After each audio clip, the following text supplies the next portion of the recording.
Okay, okay. So very good evening to all. I welcome you all to yet another meeting of FMASL, Forum of Minimal Access Surgeons of Lucknow. And in the digital area, we are again going for a second webinar meeting. And today we have four speakers: Dr. Anand Prakash from Vedanta Hospital, Dr. Anshuman from RML Hospital, Dr. Rahul Singh from Vivekanand Hospital, and Dr. Vivek Gupta from KGMC. And they all have varied topics. And to moderate the session, we have our senior surgeon, Dr. S. Munshi, who will be moderating the session. So I will hand over the mic to Dr. Munshi so he can proceed for the next proceedings. Dr. Munshi, please. Thank you so much, Puneet. Good evening to all. I extend a warm welcome on behalf of FMSL to all of you, and especially the speakers and the entire surgeons of this group. I would like to also thank Sun Pharmaceuticals for sponsoring the whole show and their technical support. And we keep on meeting digitally till the COVID crisis doesn't come to an end. Besides, I'm extremely pleased and happy to moderate this session. As Puneet had just told you, there are four important speakers here today and dealing with very important topics which are relevant in the modern times. And about FMSL, I'm extremely pleased to note that in 2010, this group was started with 8 people. And now after 11 years, it comprises around 132 surgeons from Lucknow. And this is one of the academic platforms that we have been trying to maintain for a very, very long time. And this not only gives an opportunity for all of us to exchange our viewpoints regarding different surgeries, different procedures, different technical that are taking place every day. And now, today, as Puneet has just said, that there are 4 important speakers. First, I would like to invite Dr. Anand Prakash, who was ex-Professor Sanjay Gandhi Institute of Surgical Gastroenterology, a very reputed person, vast experience in the field of gastrosurgery. He is now heading Vedanta, and he'll be talking about the modern, about the different modalities of treatment of pseudopancreatic cyst, right from cystogastrostomy we started, and now let's see till where Dr. Anand Prakash takes us and what are the modalities. Over to Dr. Anand Prakash. Please start your presentation. So very, very thank you and very good evening to all my colleagues and seniors. And in fact, it's a pleasure and honor to present on this forum, which is started around a decade back with me and Rahul and Puneet. And somehow I missed the boat in between because of my own commitment in the other sphere. But Puneet has continued this board and a lot of people have joined us. So before wasting much of time, I'm just going to start my presentation now. The topic which is given to me is, hold on please. Yeah, the topic which is given to me is the pseudocyst of pancreas, different management options. So friends, as we know that the most stable thing in this unstable world is change, and change is the only constant. That's why evolution keep on happening as we go through the history of pseudocyst of the pancreas, how it evolved, how the term has coined, and where we have come from, and where are we now. So that's why we say that the change is the only constant. So if we see, this is my presentation topic, the pancreatic pseudocyst, the management options. So the term pseudocyst has been coined way back in somewhere in late 18th century by Morgagni, and since then the management has been constant efflux of the different techniques, and it has been go full screen. Probably not going full screen. Is it okay? Just hold on. Is it right? Yeah, it's perfect. Yeah, okay. Perfect. Yeah. So since then, the management is constant influx of the treatment modalities happening because of the different advancement in the technology is coming up every day.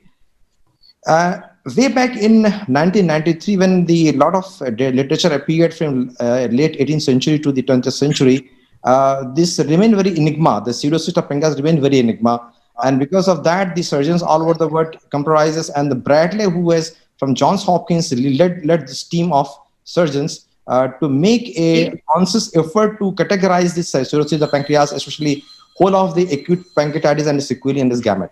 So the Atlanta classification on acute pancreatitis, just hold on. Yeah, the Atlanta classification pancreatitis has that the acute pancreatitis can be defined as a mileage-rich fluid collection contained within the fibrotic pseudocapsule, usually after 4 to 6 weeks following an attack of acute pancreatitis. And if infected, is defined as a pancreatic abscess. So this was a term which was used and had been used for at least 2 decades. And in fact, a lot of aberrations comes in, like a patient who has otherwise a mature cyst wall, but somehow it has infected material inside the cyst. Will we call it a pancreatic pseudocyst, or should we call it as a pancreatic abscess? This dilemma had remained, enduring to the surgeons for a pretty long time, up to 2 decades. But later, this thing change came, and sorry, it's not coming up. Yeah. So the Atlanta was revised, and after 2 decades, and now it was classified as an encapsulated collection of fluid with a well-defined inflammatory wall, usually outside the pancreas, with minimal or no necrosis. This entity usually occurs more than 4 weeks after onset of interstitial edematous pancreatitis to mature. And they have also included the CECT criteria, that which one should we call a pseudocyst of the pancreas. It is a well-circumcised, usually oval all round. It has a homogeneous fluid density, no non-liquid component, well-defined wall, and that is completely encapsulated.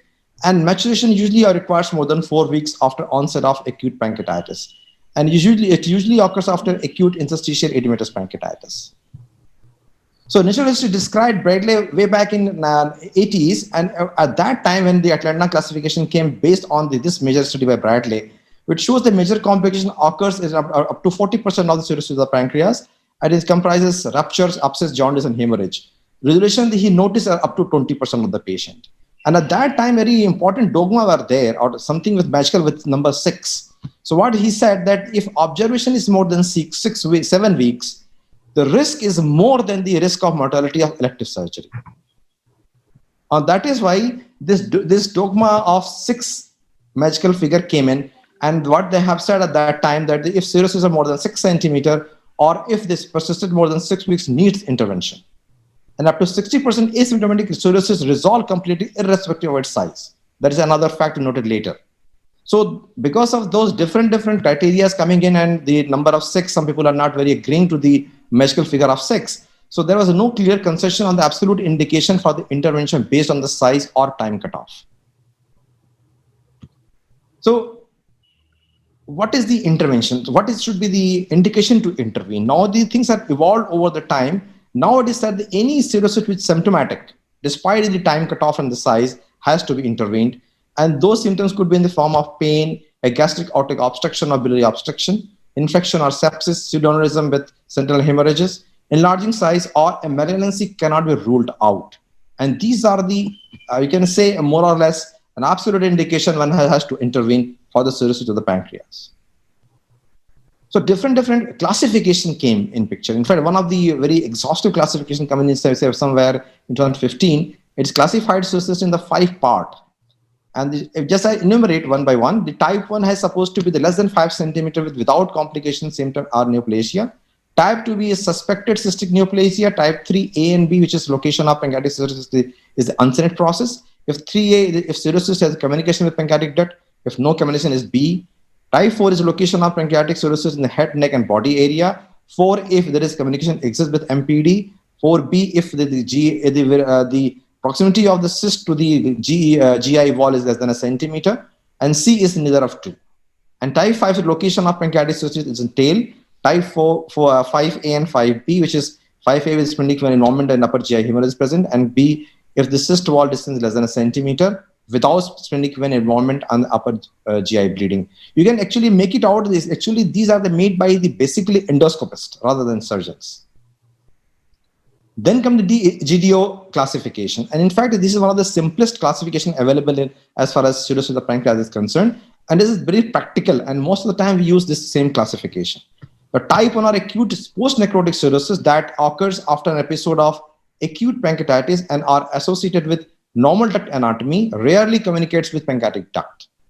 Type 2 is classified as a post-necrotic cirrhosis, which occurs after an episode of acute on chronic pancreatitis, where the pancreatic duct is diseased, but not necessarily strictured. There's often a duct pseudo communication is present, but not always. And type 3 is a retention pseudocyst, which occurs in chronic pancreatitis and is uniformly associated with this duct stricture and duct communication. So there are other classification, Nielsen and Welser classification is very similar to it, with duct communication, without ductal communication, with cutoff, without cutoff, and they have described up to the 7 types of cysts. In fact, is a Nielsen and Welser is basically the two with this DGD classification combined with the previous classification, and these two something made like this. So there are different, I think I have gone through, is around 8 or 9 classification available for the pseudopancreatitis on different groups. Now, this is a CT presentation of the pseudopancreatitis where the whole of the pancreas is involved and the position is retrogastric. Here is another unique feature where the cyst in the sac and is protruding through the gastrohepatic ligament. And the stomach pushed to the left side and the liver to the right side. And the different varied position, we have seen our general practice how they are present. In fact, this is, and this is the cyst in the uncinate process of the pancreas. Now, what are the options of management? How do we manage? See, the indication for the surgery is the symptom, as I told you earlier. To diagnose is very easy. Most of the imaging technique, ultrasound will show the pseudocyst, and exact anatomy can be seen by the MRI and MRCP combined with MRP or a CT scan. MRP is more beneficial in describing the ductal communication, but their accuracy is around 70 to 80% because they not be able to diagnose ductal communication in 20 to 30% of patients with MRI. CT is surgically is more amenable because we see all the layer of tissue and other associated organ which is in vicinity of the cyst. So the management option, basically there are 3. There are surgical, endoscopic, and percutaneous or radiological. The surgical is, we know that open and minimally invasive technique. One by one I'll deal with it.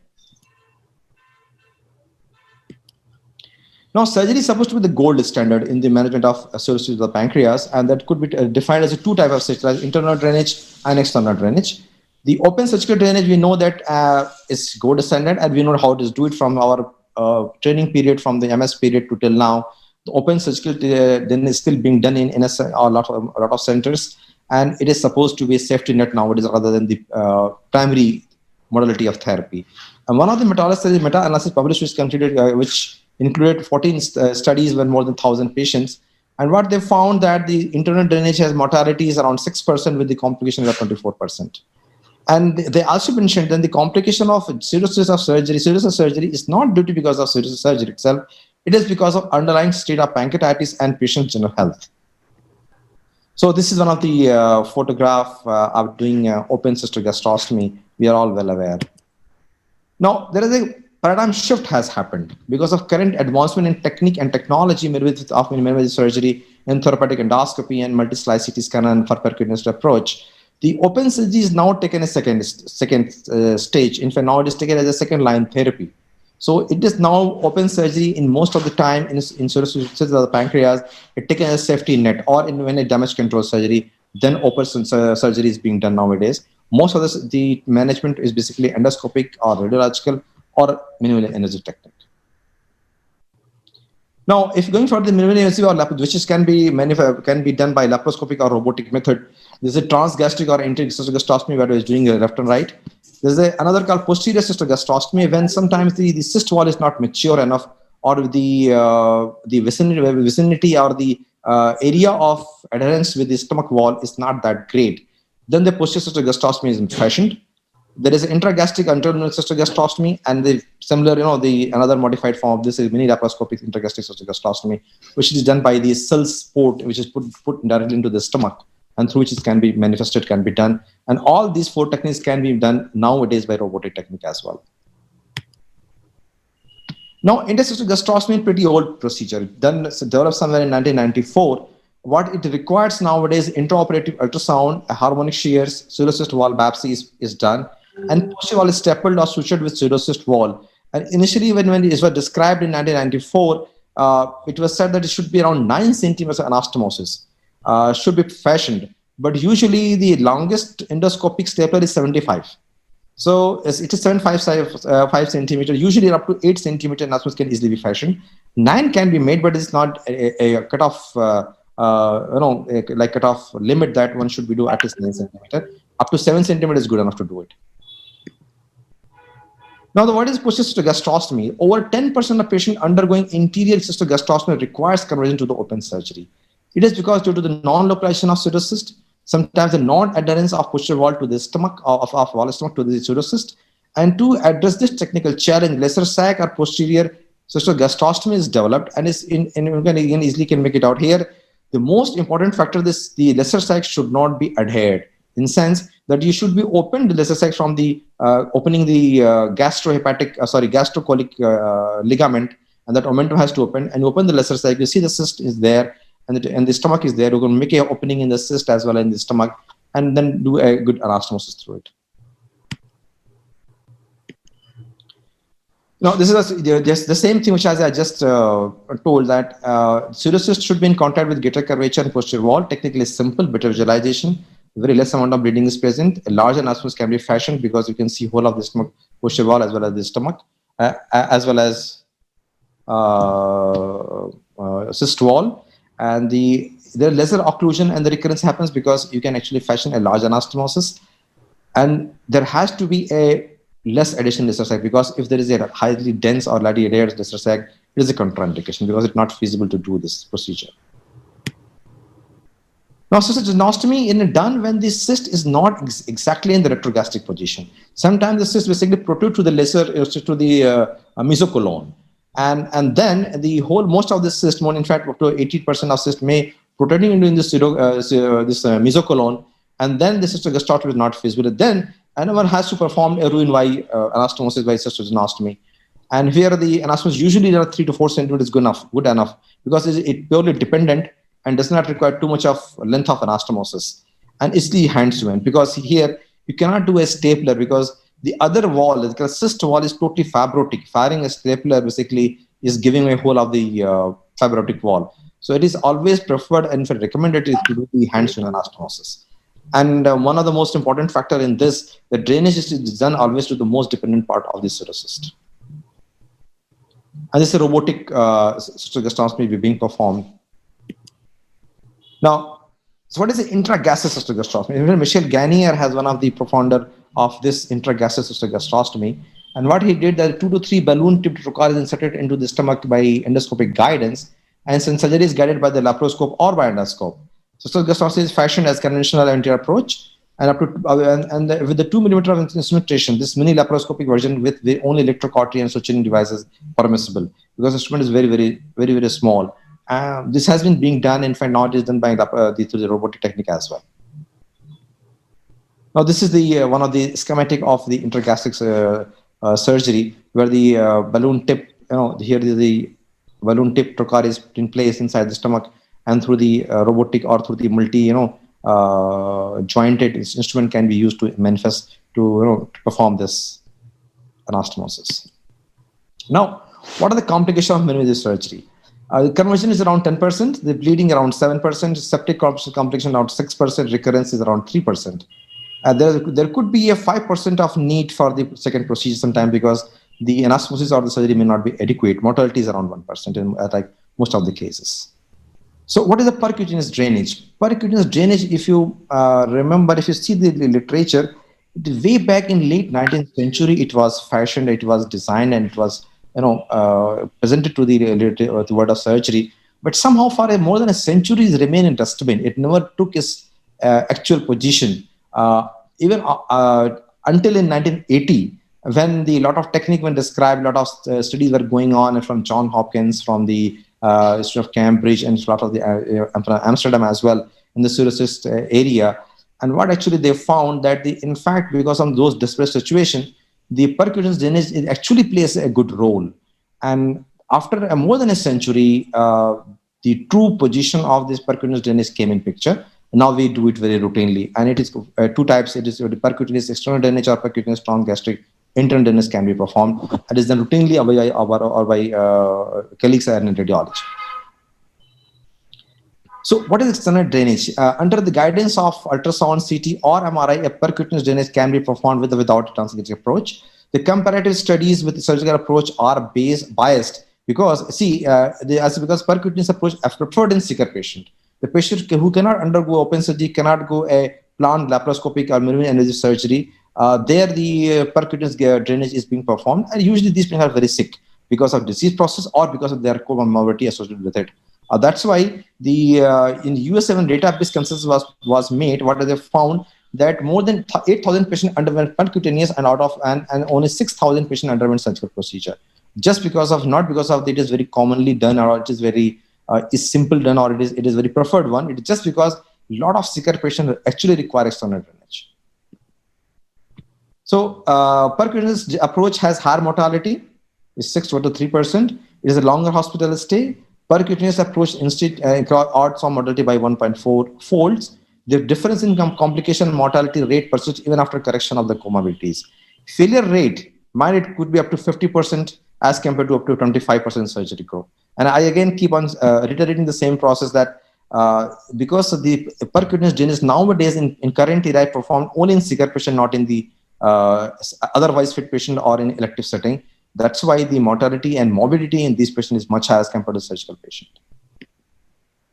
Now, trick to choose the correct position of a correct patient for the external drainage. In DAJ type 1, cirrhosis success is around 82% because there is no ductal communication. In type 2, success is 60% because there might be a ductal communication with pseudocyst. And type 3, it is not recommended because in all patients, there is ductal communication with pseudocyst, because once you do it, patient will develop an external pancreatic fistula. So, and if the patient has a pancreatic stricture, failure is up to 90%. So this is one of the percutaneous drainage of the pseudocyst is being here done in the CT scan. And if there is internal drainage, internal is nowadays very preferred, could be done by radiology and could by endoscopic. In chronic pancreatitis cirrhosis, the percutaneous transgastric drainage is very successful, is up to 100%. A double J pectoral can be mushroom catheter can be placed with gastric lumen, and the pseudocyst and the rumor is endoscopic as spontaneous. Most of these are the metallics and available in the market now. Nagi stent is very much in vogue nowadays. In fact, most of the center is doing Nagi stenting in these patients, and result is very much comparable to the surgery. This is one of the stent, which is this is not a Nagi stent. This is another plastic stent being placed into the cyst and this stomach wall. Also, this is Nagi stent. This is a drainage performed occurs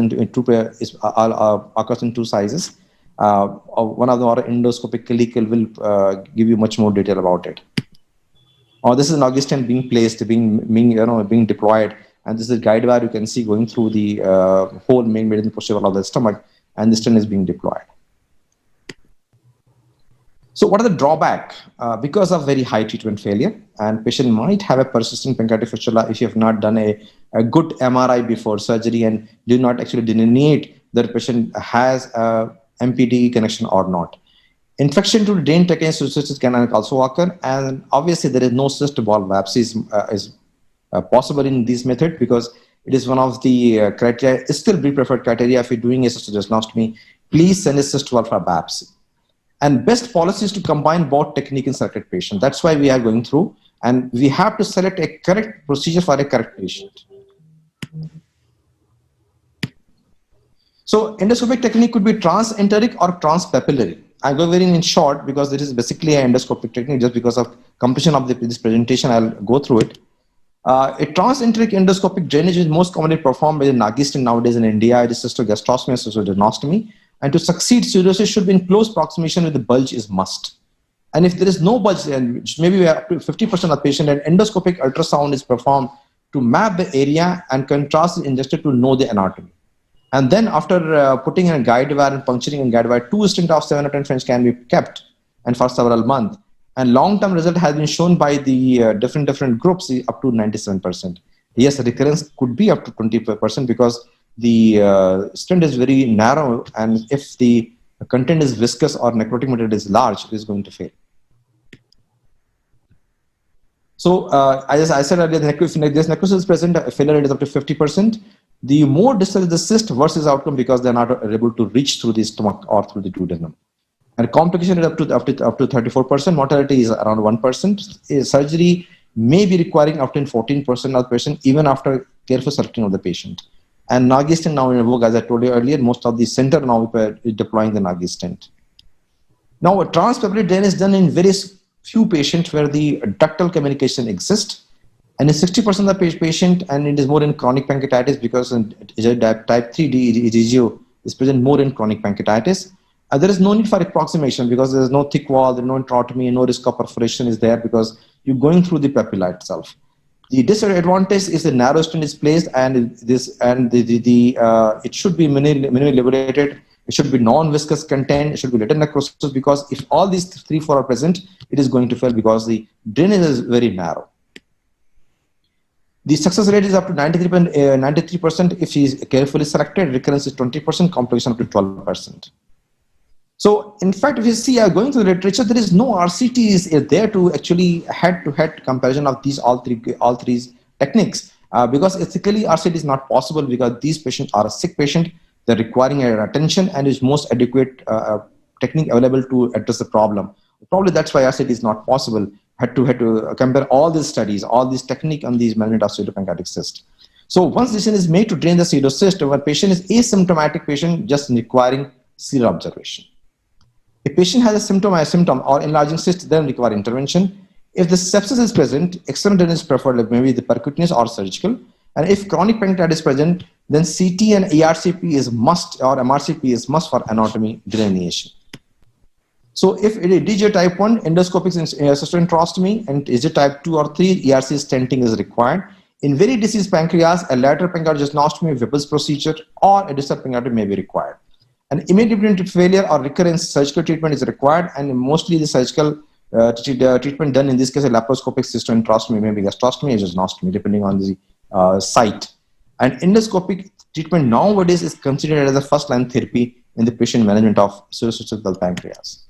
So the percutaneous modality in selected patients, mostly in sicker patients. Surgical therapy is most definitive and damage control mode. And open surgery, as I told in the initial slide, is now less indicated now. Now it is as a safety net or as a damage control mode only. And I say the evolution continues because what I say today may not to hold for after a few years later. Thank you very much. Thank you, Dr. Anand Prakash, for a wonderful talk. It has been exhaustive.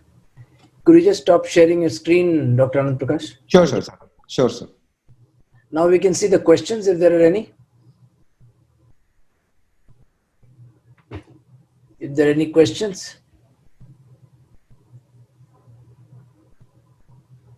No, thank you. Dr. Anand Prakash, thank you very much for a wonderful talk. Thank you, sir.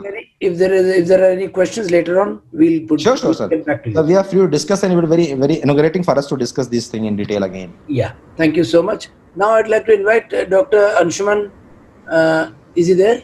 Yes, I'm there.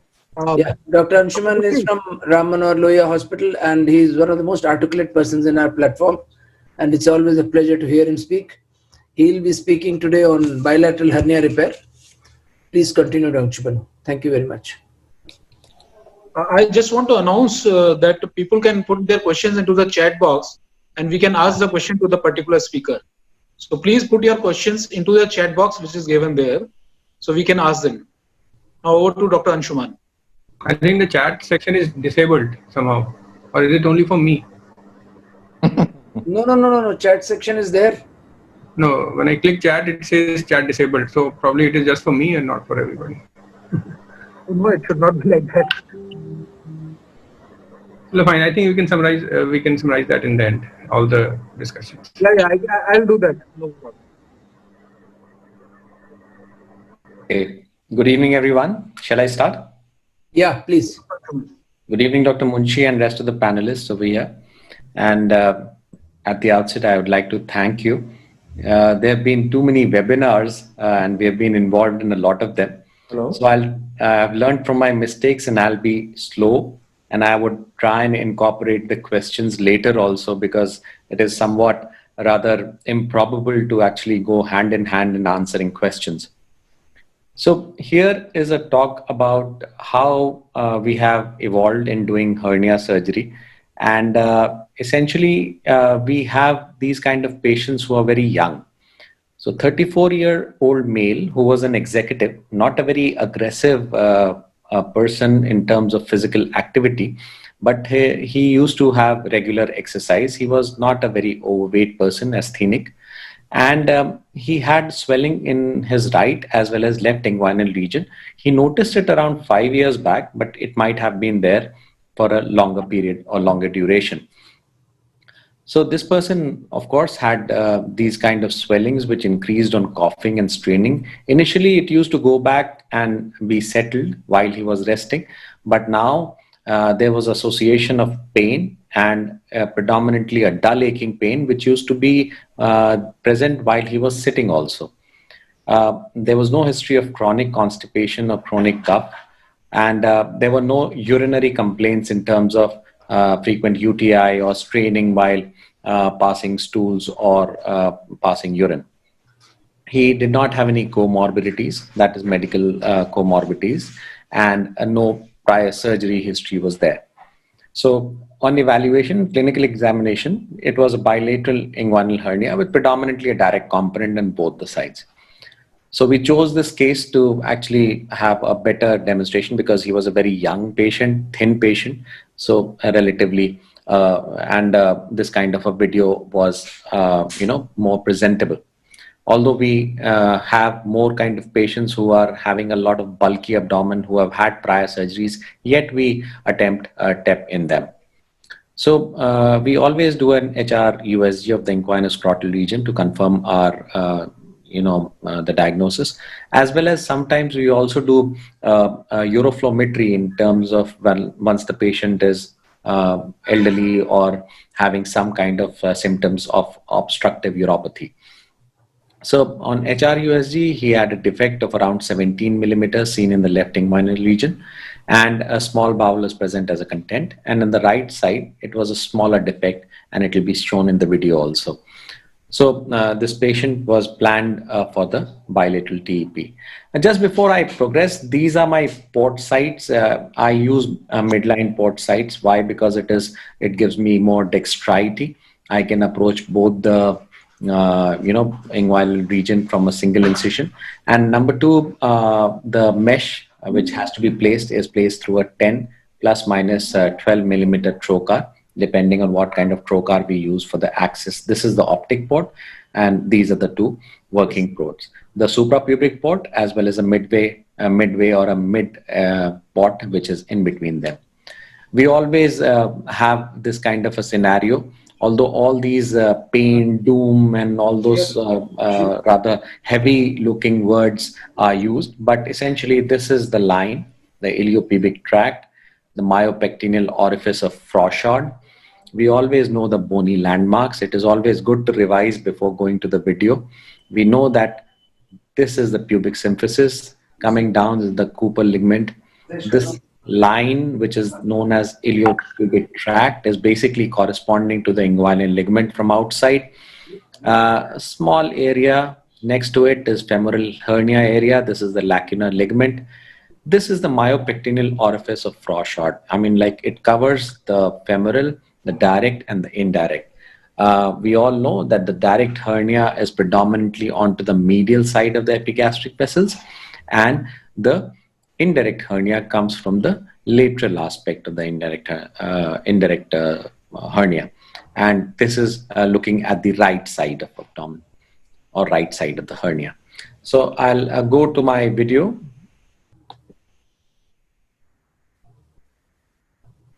This is one thing I've learned more, that while doing this, that you should always have the video on the other side. So is the video visible now? No. Okay, just a second, sir. I'll just share the screen again.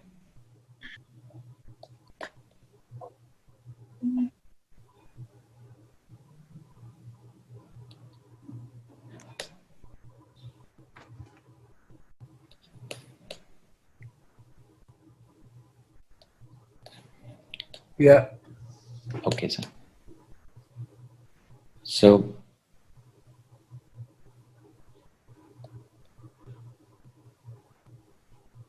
yes. So this is the initial axis, and we use a balloon. I mean, like, it's not a pre-made balloon. We use a suction with 2 gloves with finger sizes of 7, and we use the index finger or the middle finger as cut, and we use 2 of them and encircle them over the suction. Use around 70 ml of saline, not more than that. Why? Because we have tried that if we use more saline to, incorporate more of saline, it might burst over there. So the first step first, we always know how to access. We go up beyond the rectus muscle onto the posterior rectal sheath.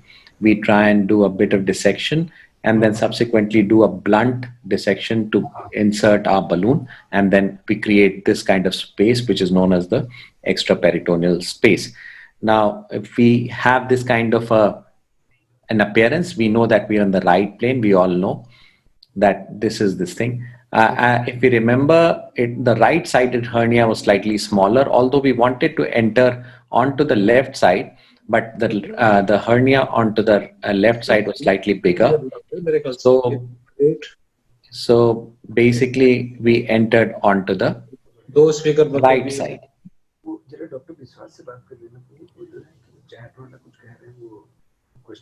So here is one of the tributaries. The point to be emphasized over here is that we can see that this is our epigastric vessel. Now this has to go onto the roof. We have to make a plane. We are deliberately doing it this thing. The PR shows the peritoneal reflection. We have to be cautious that we are just beyond that. Just putting the artery above, or the inferior epigastric vessels above, gently pushing the peritoneum down with the blunt of an instrument, we'll be able to approach the right plane. The point over here to be emphasized is that once you're entering onto the hernial sac, predominantly a direct hernia, the anatomy is not very clear. So you have to be cautious. And since it is the initial part of the dissection, some amount of fogging is there, which we are trying to, take it down. Now, this was the direct hernia. It was, if you remember, on the ultrasound, it was only 6 millimeters. So this hernia is a smaller hernia. We'll just get a clearer picture. I hope my picture is clear over here, but slightly it is foggy now. So here we have the epigastric vessels. The iliopubic tract would be seen behind the thing. These are the cord structures, and this is the peritoneal reflection. Now this was a smaller hernia. So we'll just progress and complete the dissection, removing all the fat and rest of the things, which is known as bearing of the cord, or one should actually see that once we have a hernia, which is an indirect hernia, the sac is basically engulfed and it goes beyond this.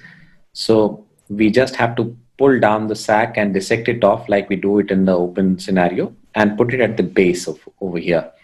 This is the base, and the peritoneum, if you can appreciate over here, that peritoneum is there. So by teasing off the thing, because we don't have to be very aggressive, give it time and it will dissect it. If we can see the vessels beyond over here.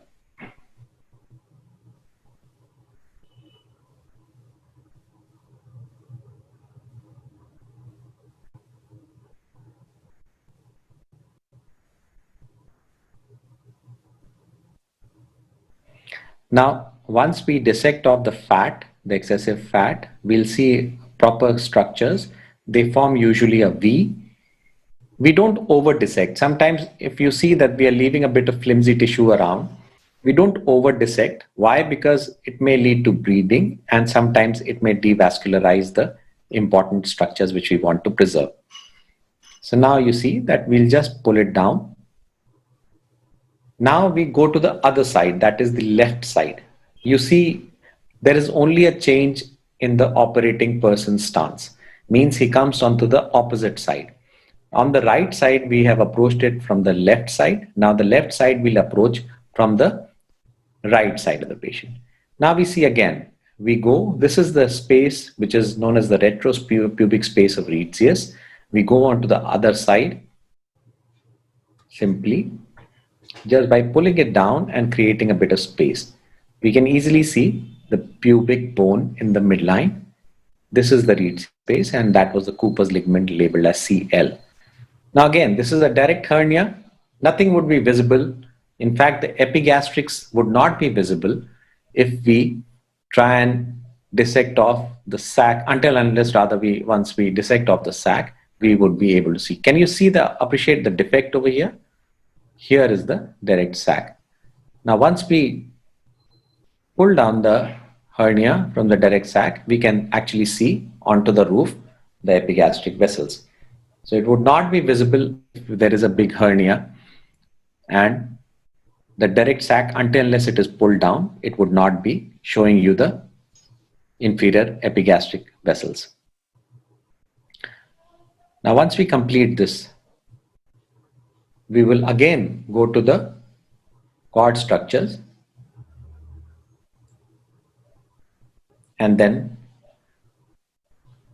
complete the indirect sac also. This is the direct sac.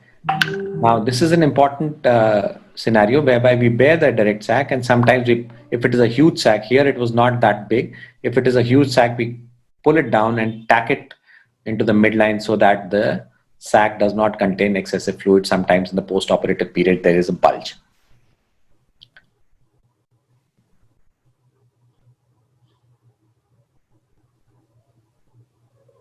Now we can see the epigastric vessels. He's a very thin person, but he had a long-standing hernia, so that is why this kind of a presentation is there.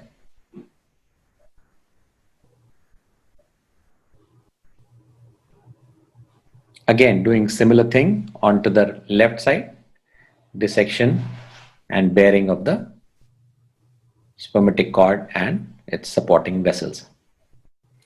We always try and reduce this fat which is there. Why? Because if it is there, it may lead to some kind of an edema, and the patient may feel that the hernia has recurred in the immediate post-operative period.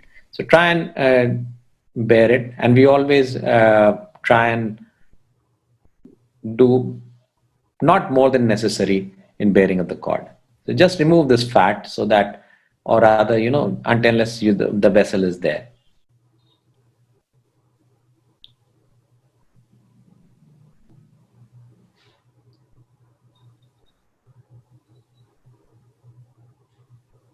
Anshuman, we are running short of time.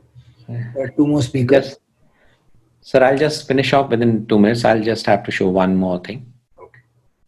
It is rather... So we just complete the lateral aspect of our dissection would be above the anterior superior iliac spine. We see that we are making a generous space. Now, this is how we place the mesh. The mesh is folded 2/3, 1/3. It is 15 centimeters mesh.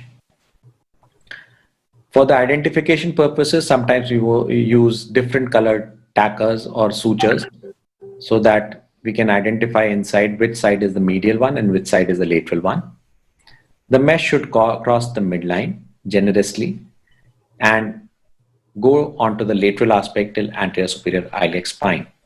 Now, the first mesh which we have placed on the bigger hernia side, that is the left side, it will be tacked there and left like that after removal of the sutures.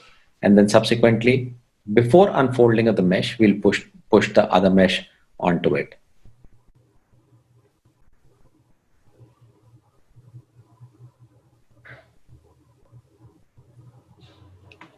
We use 2 medial and 1 lateral tack.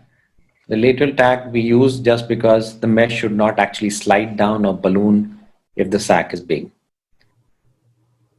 So for the paucity of time, I'll be running through. It is just onto the other side. We'll just see that they'll cross in the midline, around 2 to 5 centimeters of overlap.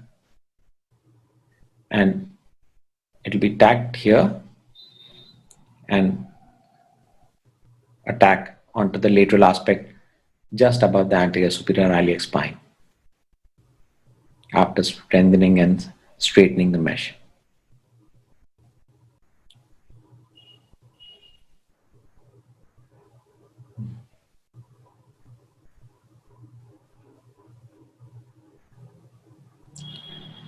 Now the final step is to just unfold the mesh. It should be lying straight, no significant folds, and the overlap would be corrected. And desufflation done.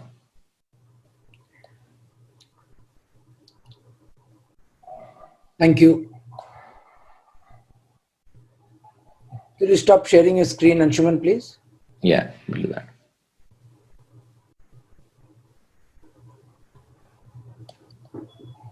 Thank you for the wonderful talk. We are running short of time.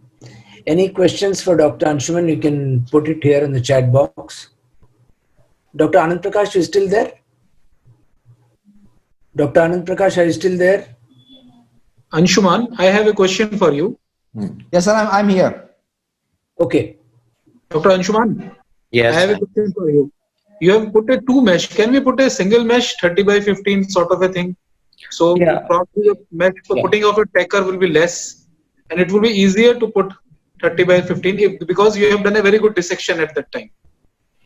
I agree, but putting it two mesh and overlapping for us has worked well. There are multiple ways of putting a mesh, multiple kinds of mesh are there. One should be doing what is more comfortable and what is more doable. So here we are placing 10 into 15 centimeters, two meshes, and we have done it for a longer period of time. The problem with 30 centimeter mesh is sometimes it becomes very cumbersome to tackle. The whole thing is that the mesh should be spread out and it should be actually lying in the proper space without any tension, without any fold. Okay. Now, Dr. Sanjeev Vishwas has posted a question. What problems are there in a surgery if we face when we get a patient who has used hernia belt for a longer time? So the question is, using a hernia belt, does it causes any harm to the patient or it is ease for the surgery? Dissection becomes more difficult. Okay. So in our experience, long-standing hernias, people who have undergone some kind of surgery in the lower abdomen, we have got females also have undergone LSCS. So usually it is not a problem. Why? Because we are not operating in the same space. But as Dr. Munshi has said, that longer standing hernias, hernia which is more, intervened in terms of applying a lot of pressure, having a bit of reduction, manual reductions. So these kind of people would certainly have a rather more difficult dissection. But if we maintain the planes, the hernia surgery can be done. One should actually like doing hernia surgeries because it is one space which is rather not, traversed more. Okay, one question for Dr. Anand Prakash quickly. Waldorf pancreatic necrosis, would you suggest surgery or not? So, sir, again, as I told you, basically it is not a size or site or time, it is basically the symptoms. Okay. And Waldorf necrosis more than 4 weeks has been described by Revised Atlanta, it is pseudocyst pancreas. Right? And if it is more than that, and if it is symptomatic requiring depending on the size and site of the thing. If it is asymptomatic, can be left alone. That means patient has no sepsis, no sign of any obstruction or pain or increasing in size, can be left alone. Okay, thank you so much. Now we go to the next speaker. Sir, I have a question for Dr. Anand also. Sure. Okay. Dr. Anand, your last line was that endoscopic treatment is now the treatment of choice. Yep. Now, on the one side, we say that the anastomosis between cystogastrostomy should be around 6 to 9 centimeter. Yeah. And while doing endoscopic, I think the lumen is never 6 centimeter or more. Yes. It is always less. Yes. So in surgery, in laparoscopic surgery or in open surgery, we say 6 to 9 centimeter. How Yes. can an endoscopic procedure be the procedure of choice?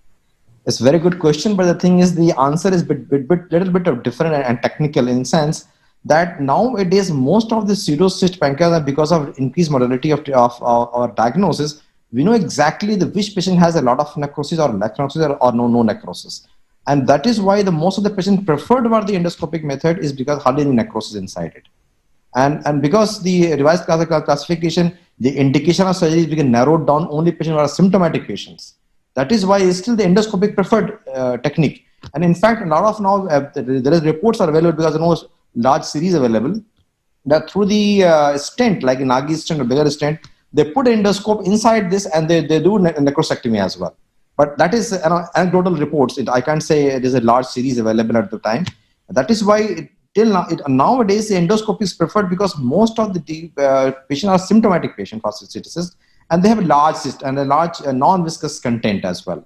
The surgery is preferred where if the necrosis content is big enough or the resources of endoscopic things are not available, and or if the endoscopic treatment fails, then the laparoscopic treatment is preferred choice.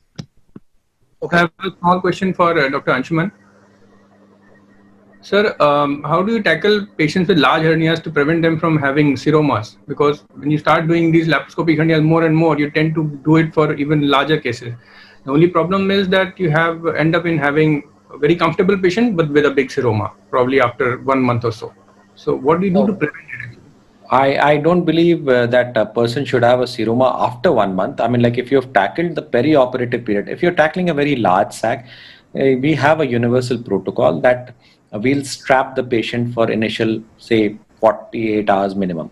I mean, like we allow the patient to be mobile, but we strap it using both the bony things, and we use Dynaplast or what you known as that the elastic crepe, which has got some kind of elasticity along with the adhesive attached to it. So this kind of a scenario we always suggest, and we prime the patient in the preoperative period. If the patient is obese, if the patient is having benign prostatic hyperplasia, if the patient is having chronic constipation, if the patient is smoker, we always actually prime the patients preoperatively that you'll have to tackle all these situations first before you undergo an elective hernia surgery.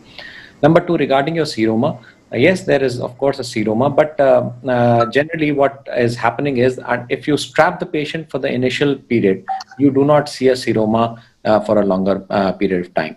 So our experience has been, unless we have a sac which is more than 5 to 7 centimeters, we use, in case of a direct sac, we tack those sacs onto the bones, predominantly the pubic symphysis. And if in case it's even bigger, then of course we strap the patient for even longer, maybe say 36 to 72 hours. It has helped us well. Anshuman, what is the lateral limit of the dissection?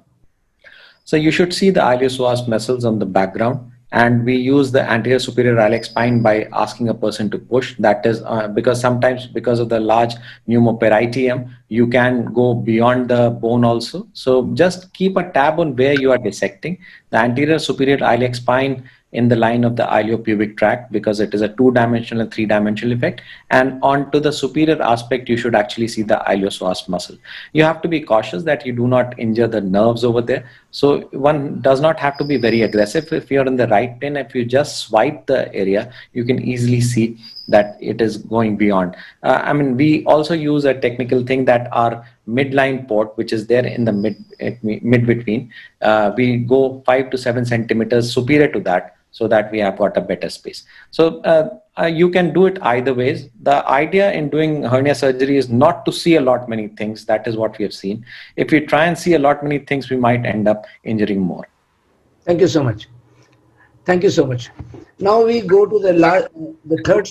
Any other question, please? Yeah, just a small comment regarding the lateral limit of dissection. As Dr. Bhatia would put it very objectively, that what is his landmark is 2 centimeter anterior superior to anterior superior iliac spine. So you just make the point, and he'll like to see that thing. You can see the dimpling. I mean, the abdomen moving from outside when you press it. So it is like he likes to put everything objectively, and we have learned from him. So the idea is 2 centimeter anterior and superior to anterior superior iliac spine. Okay, now we come to the next speaker, Rahul, Dr. Rahul Singh from Vivekanand. He'll be speaking on a very rare disease, superior mesenteric artery syndrome. In my 30 years of practice, I have seen only one of that, one or two. 2 cases, one was a child which died, and the other one somehow survived because that was the time of open surgery. So now over to Rahul Singh for superior mesenteric artery syndrome. Thank you very much, sir. I'll just quickly go through the video because this is basically a video presentation. Yeah, please. I was lucky to have 2 cases in a span of 1 month, and probably there's the only 2 cases which I have done till now. And there was one more patient who came after 1 month, but then she became COVID positive, so we never did that. So, right. So I'll straight away go to the. You share your screen? Yeah, I'm sharing. So Rahul has become a Wilkie's expert. Yeah, something like that. No, the patient came, but I couldn't operate the third. So, Hello. Are you able to see my video? Yeah. Yeah. Okay. I'll make it full screen. Fine. I hope the video is clear now. Yeah. Okay, so let me present to you the superior mesenteric artery syndrome. And what we did was procedure described, most commonly done procedure, that is the laparoscopic duodenojejunectomy. It can be done open, but definitely it can be tried laparoscopically, and we did that.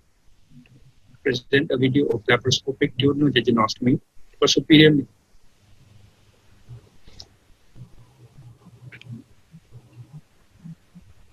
So coming to superior mesenteric artery syndrome, this is a vascular compression of the third part of the duodenum, to be precise. And this is the compression is between, it's a vascular compression. So it is between the superior mesenteric artery on the top and aorta behind at the level of L4. And the SMA arises, going quickly through the anatomy, the SMA arises from the abdominal aorta at the level of L1 vertebra, and the average angle of origin is around 42.4 degrees. So when the angle is less or the distance is less, these are the two conditions wherein the patients may come to you with the presentation of superior mesenteric artery syndrome. So two things. First of all, the radiological criteria is there should be the narrow aortomesenteric angle so that the duodenum is compressed between them. And another is aortomesenteric distance, which is normally 10 to 28 millimeters, and in our patient was less than 8 mm. So this is the actual criteria. Seeing in this diagrammatic representation, you can see that the pancreas is cut out from the diagram, and this is how the obstruction is caused.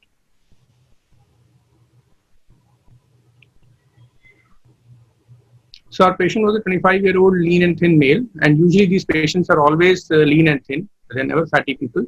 And the patient will have symptoms of gastric outlet obstruction. The only thing is that the presentation is a bit more delayed than the classical gastric outlet immediate postprandial vomiting. And there is some associated abdominal pain and definitely and always a loss of weight. When you see in the CT scan, in this section, you can see this is the dilated duodenum, the second part of the duodenum. This is the superior mesenteric artery here and the aorta here. And you can see that this is the compression and the stomach is also dilated. In the next picture, you can see we asked the radiologist to actually label this distance, and this patient, it was 6.9 mm, and you can see this SMA and the aorta. So if this distance is less than 1 centimeter, then it's a troublesome. Again, in this section, you can see the aortomesenteric angle. Okay, so this is the aorta, and this is the superior mesenteric artery originating at the L4 vertebra level. The distance is measured at L4 vertebra level at somewhere around. This is the angle. So there is no distance, no cut level where you have to see it. So basically, you have to see the angle. So angle over here is 19 degrees, 19.8 degrees, which is definitely very acute angle, and this is going to cause compression of the duodenum.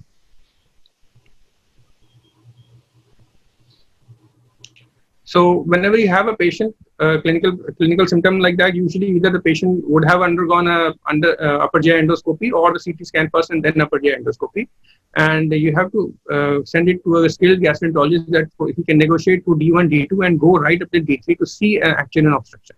So here you can see this is the D3 level, and there was he was not able to see beyond D3. So this guy had a confusion that this appears to be a superior mesenteric artery syndrome, and only after this suspicion we got a CT scan.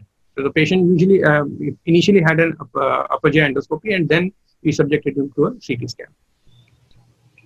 So coming to the surgery, the patient is placed in the Trendelenburg position because you want to reach up till the root of mesentery and you want to expose the duodenum. So the patient is to be in a sort of head-low position, and these are the 4 ports which we normally place, and we stand on the left side of the patient.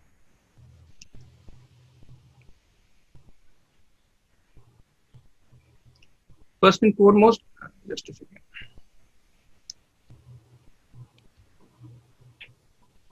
First and foremost, you have to reflect the transverse colon cranially and expose the root of mesentery.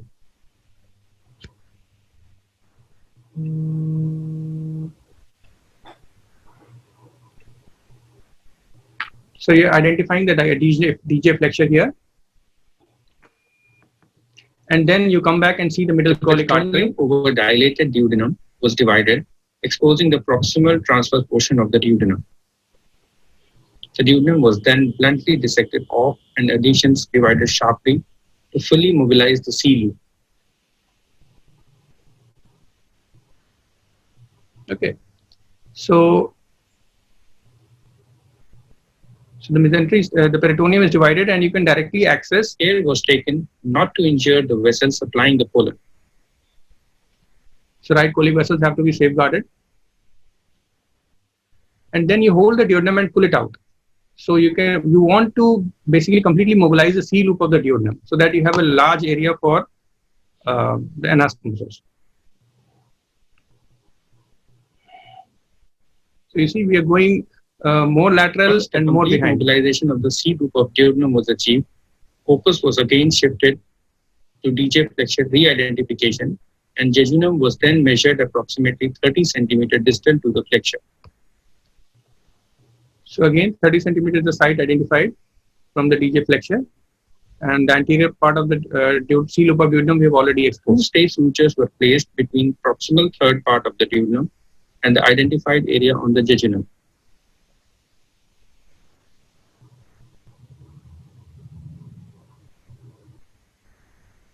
So this is the stay suture which I at least always put before doing any anastomosis.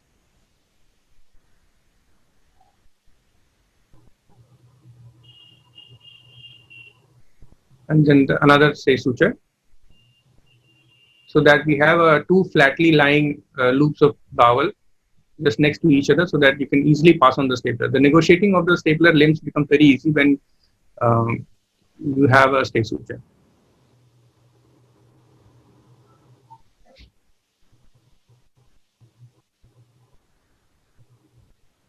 A side-to-side antiperistaltic 45 millimeter stapled white cartridge duodenojejunectomy was then fashioned.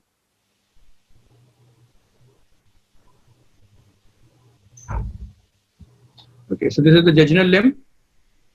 That is the pancreas. You can see, and now you can see the third part of the duodenum, the proximal third part of the duodenum. You have the enterotomies on both the limbs, and we pass a wide stapler, 45 centimeters. Because in my second case, actually, I did with a 60 centimeter. But believe me, 60 centimeters is really very, very difficult to negotiate, because you will never get that much length of the C loop of duodenum. 45 is recommended. And you have to have a wide cartridge, that is 2.5 millimeters. The stapling really does the job very easy, and now you just have the enterotomy to be closed. Enterotomy closure was done hands-in using 2-0 Vicryl. The distal corner was secured first to prevent its inversion as the closure approaches this corner. This also marks the end point of continuous suture closure.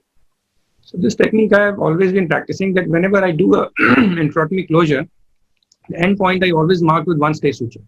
Because as you proceed with the closure from one end to another, the terminal end goes on inverting inside, and sometimes you might be having very difficult to know that have you actually completed sutured the entire rent or not.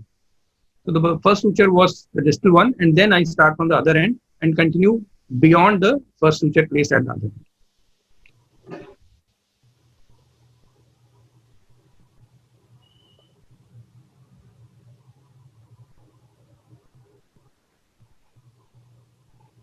There are people who are using barb suture for this also, but I think it's an overkill. But definitely barb suture is very, very nice to use. I mean, it's a very good feeling.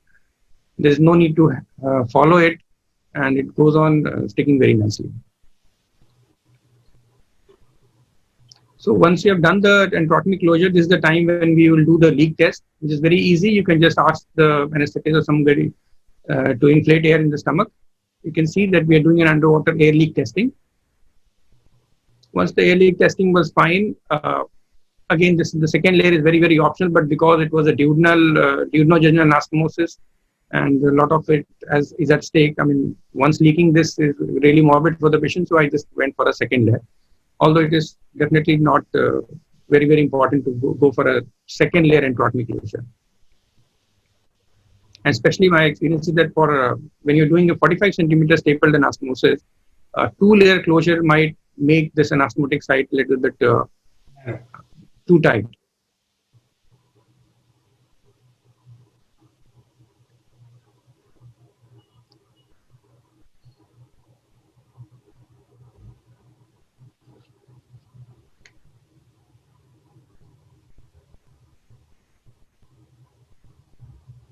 So once the complete, not this entorocnic closure is done, I think finally an abdominal drain was placed near the anastomotic site and covered by the transverse mesocolon. So this is the final The patient picture. was allowed liquids after a satisfactory gas. So you can see that the gastric grafting was done, and I have made an outline so that it becomes easily recognizable. You can see this is the duodenojejunoscopy here. The only thing is that I've discussed it with some people. They say that it is not so ideal to get it anti-peristaltic, but somehow anti-peristaltic gives it's easier to fashion. But there are people who have done it in a Roux-en-Y fashion, isoperistaltic. There are a lot of options there. Reference study on post-operative day 2. Thank you.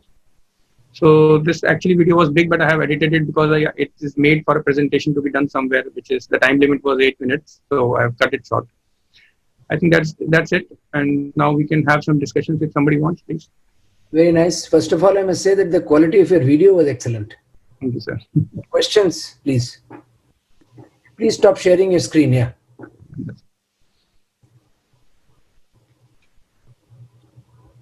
How long it took to do the operation? This operation, I think, is 2 hours. The second surgery was very much more cumbersome because the most important thing is port position. In my second case, because this was my first case. In the second case, I did exactly the same port position as the first one, but probably the DJ flexure was not in line with my port position. That's why the second case took around 3.5 hours. But the first case, what I could gather from the video that you didn't mobilize the hepatic flexure probably. Hepatic flexure, there is absolutely no need to mobilize the hepatic flexure. You just have to reflect the transverse colon cranially, and you will have because the duodenum is dilated.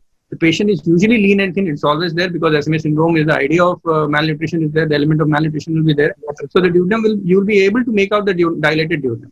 You just have to open the mesocolon and you will see the duodenum lying there. That is the best part actually. Now, in fact, sorry, just a comment I wanted to make. In fact, the D3 and D4 area is really visible to the transverse mesocolon. If you're doing this, the D3 and D4 area is easily visible through the transverse mesocolon. Exactly. And moreover, even in normal duodenum, even in the normal duodenum, without any dilated duodenum or like SMA syndrome, so that would be the ideal one. It just reflect the transverse mesocolon or transverse colon to the interiorly, and what is visible in the right side of the midline is the duodenum. And the duodenum is going to be visible. You cut the peritoneum, duodenum is front of you. Does not require anything else.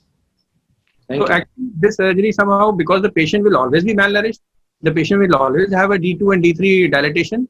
So it's very easy to dissect out the D2. Yep. So, Dr. Rahul, what are the chances, or if in case you have a very acute angle or the patient is very significantly, emaciated, what are the options in terms of gastrojejunostomy? See, actually, gastrojejunostomy is recommended and it's much more easy, but it's not.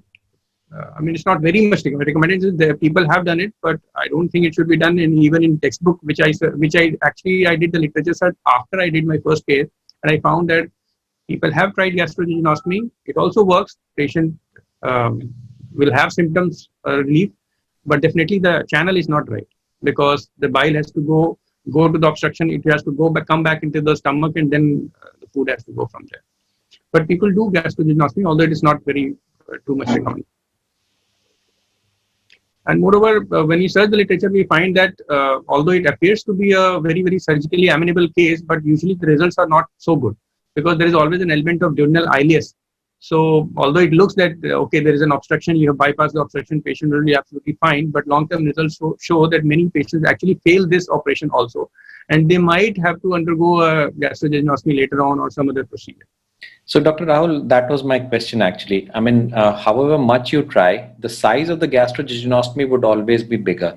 Now, here you are using 45 millimeter, a tangential one. Maybe your stoma size would be somewhere around 2 to maximum 2.5. So, it's more physiological, I can understand. But in difficult cases, I think even the literature mentions that you can actually do a gastrojejunostomy. And you can do it. But as I mentioned, somehow the natural history of the patient favors the anastomosis. The duodenum is dilated. More anatomically.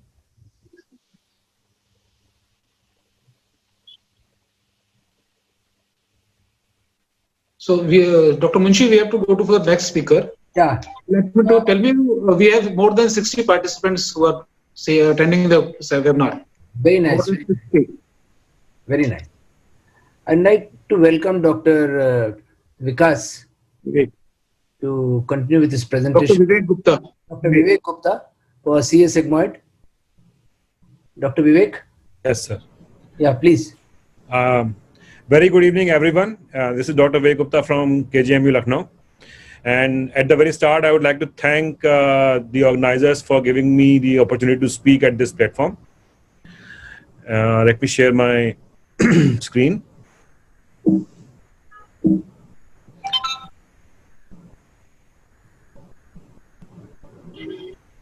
Is my screen visible, sir?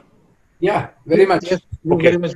So I will be presenting a case of laparoscopic left colectomy with resection of segment 3 metastasis in a case of sigmoid cancer.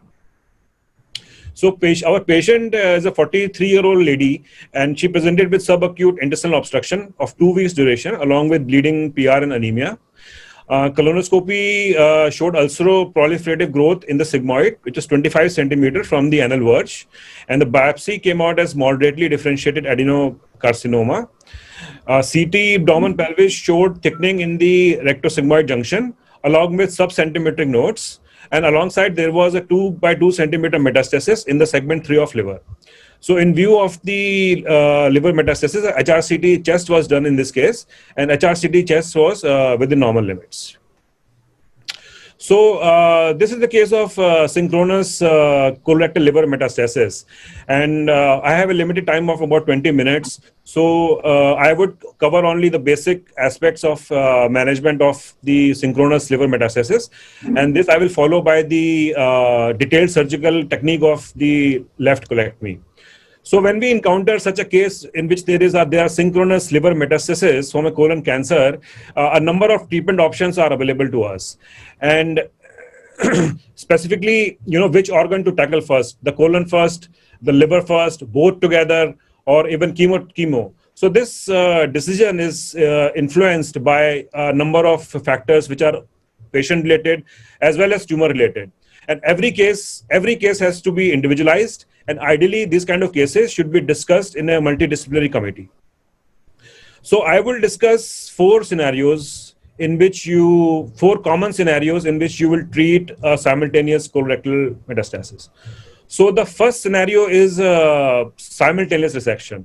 So that means you are resecting both the liver and colon together upfront. And this can be done in a specific group of patient. So in a fit patient, and in a patient in which you're planning to do a minimal access surgery, when one of the two or both the operations are minor. So for the colon, if you consider colon, the right hemicolectomy is considered to be a minor operation. Also, a left hemicolectomy without a covering stoma is considered to be a minor operation. And if you go with the liver, resection of three segments or less is considered to be a minor operation. So when both the operations are minor, or one of the operation is a minor, a fit patient can go into the simultaneous resection. So this strategy will reduce the hospital stay. It will reduce the hospital cost. And as long as the procedures are, one of the procedures minor, the risk of complications can be minimized. There have been studies in which clearly tell us that, in case if we choose our patient wisely, there is no additional complication of doing a simultaneous surgery. And this simultaneous surgery should be followed by adjuvant chemotherapy of 6 month duration. So let's go to the next scenario. So the next scenario is the classical approach, in which the colon is tackled first. This is followed by chemotherapy, followed by liver resection, and then followed again by chemotherapy. So this approach is appropriate in patients who have a symptomatic colon cancer. Either they have sub-obstruction or bleeding or perforation. And apart from that, they are not fit for undergoing 2 procedures, and also patients in which a major colon resection and a major liver resection is required at the same time. So this is a classical approach in which is generally is practiced in most of the patient. However, the problem with this approach is that there is a waiting period after the colon is resected and between the liver is resected, and during this chemo is administered. So as much as 40 to 60% of the patient may not respond favorably to the chemotherapy, and the liver disease which was initially resectable might become unresectable. So this creates a huge dropout rate of 40 to 60% patients, which will not be able to go undergo the second part of the procedure, that is the liver surgery. Also, important point to note in these kind of patients is chemotherapy induced liver injury, because giving chemotherapy before liver resection is injurious to the liver. Especially drugs like oxaliplatin can cause sinusoidal obstruction syndrome leading to a blue liver, and irinotecan can cause steatohepatitis. And this again, this chemotherapy induced liver injury can preclude further liver resection. So kind of to avoid these this problem, there is a third approach. So the third approach is the liver first approach. It is also called as the reverse approach. And in this approach, the liver is done first. And again, there is a particular subset of patients in which this suits the most. And these are the patients who have extensive liver disease. The patients who need not right hepatectomy or left hepatectomy, but extended right hepatectomy, extended left hepatectomy, and the future liver remnant is estimated to be small. So if such patients are done by colon first approach, there's a very in all likelihood the liver disease will progress and these patients will drop out. And so for these patients, the liver can be tackled first, and following that chemotherapy can be given, and then later stage colon can be resected. And as far as there have been many retrospective studies, there is a lack of randomized controlled trial in this particular field, hardly 2 or 3 randomized controlled trials. So based on all the retrospective studies, this approach can be done in selected patients. So also there is there are a number of patients in which the future liver remnant might be very low. So what do you mean by a small future liver remnant? So in normal patient, you can resect 75% of the liver. You can just need to leave 25% of the liver behind. So, and again, if the patient has been pre-treated by chemotherapy, then you need to leave 40% of the liver behind, considering that chemotherapy might have affected the liver. So in patients which do not have appropriate size for the future liver remnant, there are various procedures available, which include portal vein embolization, include liver partition with portal vein ligation, include rapid procedure which include ALPS plus transplant, and also transplant. So transplant is nowadays a valid indication for unresectable colorectal mets. And it is done in a very specific indication for transplant. These patients are usually don't have a huge, like more than 5 centimeter metastasis, although they might be multiple. The CEA level is usually less than 80. And also these the patients should have a chemo responsive metastasis and a chemo stable metastasis. So you can see these patients for about a year. You can make sure these metastases are not fast growing. They are chemo sensitive, and these kind of patients can be transplant, giving results of up to 40 to 60% at 5 years. So lastly, again, there is a group in which you would give chemo first, and these are the patients in which there are unresectable metastases. So you give chemo nowadays. There is a targeted chemo in which you give cetuximab, you give bevacizumab based on the mutation. So every patient with colorectal disease, colorectal malignancy, should have tested for the KRAS mutation, the BRAF mutation, as well as the microsatellite instability, which will help you to guide the therapy. And also liver-directed therapy like TACE and hepatic artery infusion can be given. Till date, there is no data to give neoadjuvant chemotherapy in a resectable disease. Although there are many centers which will give neoadjuvant chemotherapy even in a clearly resectable colon and cancer with resectable mets. So this really completes my theoretical discussion about how go about management of the colorectal mets. And I'll talk about the surgical technique in this patient over the next about 10 to 12 minutes.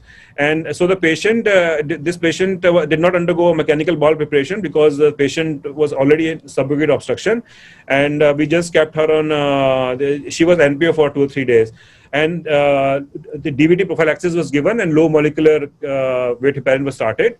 Now the patient, this is the position, the patient is in a modified lithotomy position.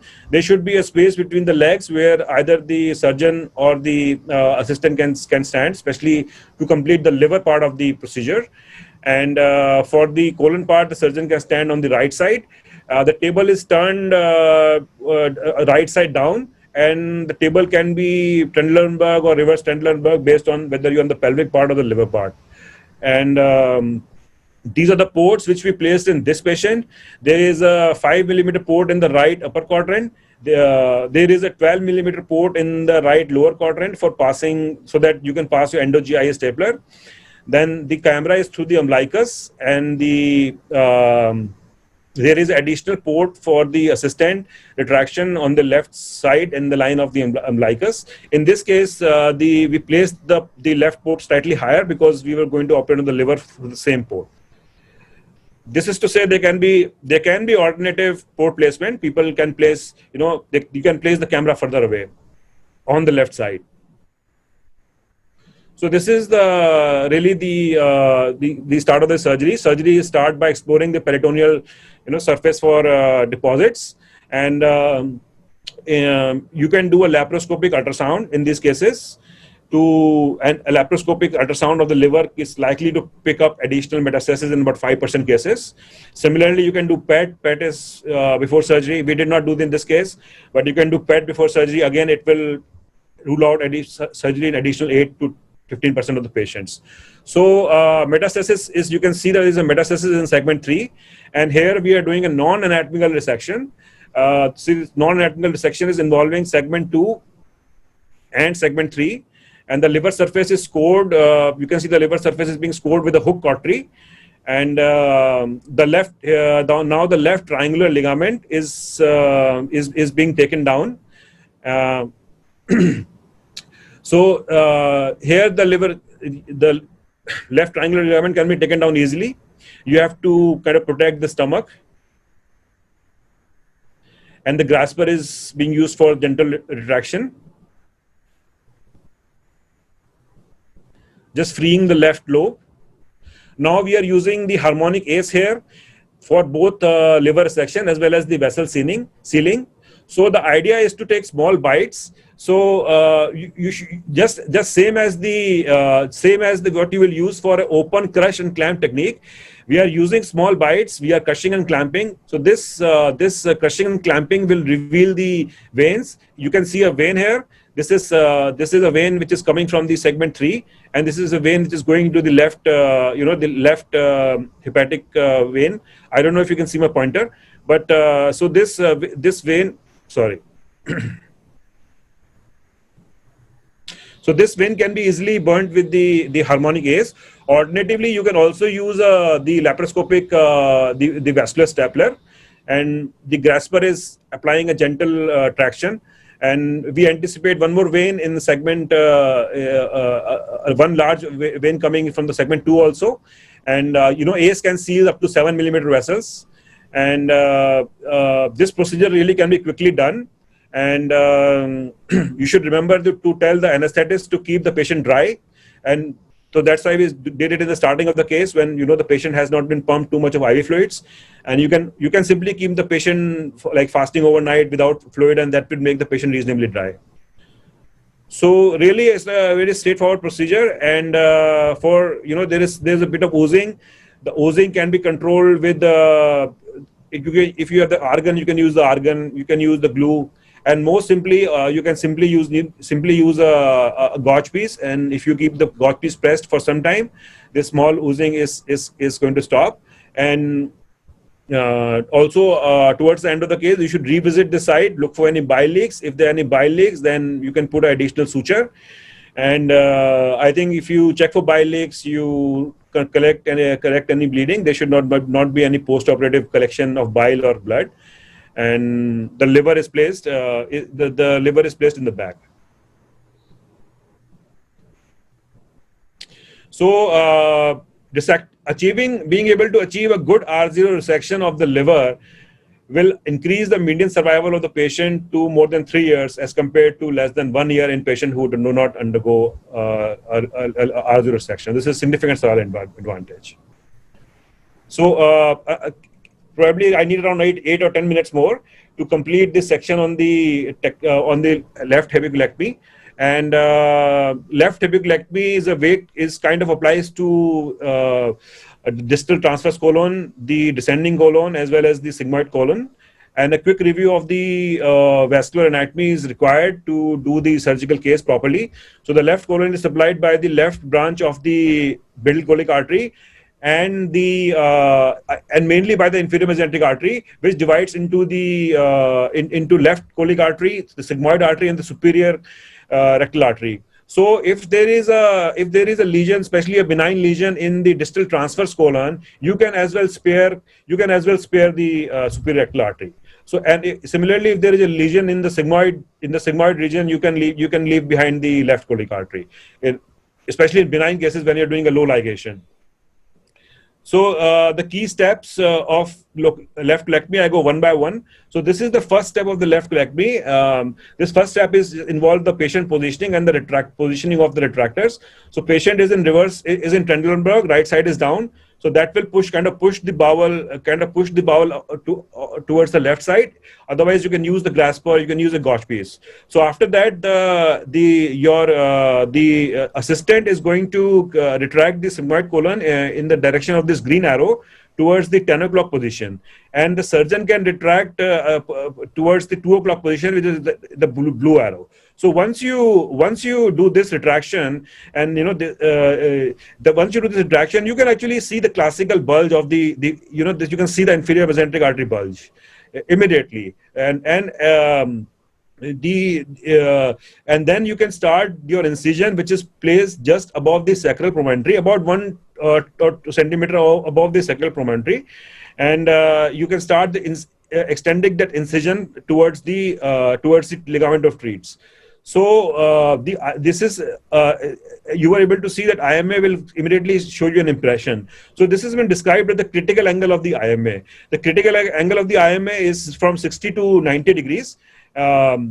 Once you have done the proper retraction, and it should be in 60 to 90 degree, and in this angle lies the axilla of Bacon, named after the surgeon Mr. Bacon, and contains the hypogastric plexus. So this is the after this, the next step is the identification of the ureter, and for which this is the cross-sectional diagram. The plane which we'll use to enter is just below the superior rectal arteries, and above the you have to remain above the fascia of the retroperitoneum. So we'll show more in the video. This is the operative video. You can see we start just starting to make our incision, and we are extending this incision toward the DJ flexure or the ligament of Treats. You can see the bulge of the IMA here. If you can see my pointer, you can see the bulge of the IMA. And in fact, you can see a structure here, the whitish structure, which is actually the ureter of the right side, is here. And you continue to extend the incision, and sorry.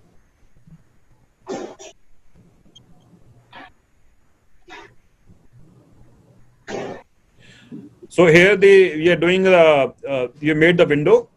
We have the IMA is tilted at the 60-degree angle, and we have gone behind the superior hemorrhoidal artery, and this window is created. And down you can see that the purplish fad of the retroperitoneum, and you can just start to see the ureter very clearly. You can see the ureter more clearly here, and you have reached the lateral. Now you can see you have reached the lateral edge of the sigmoid. You can see the lateral wall. So now, sorry.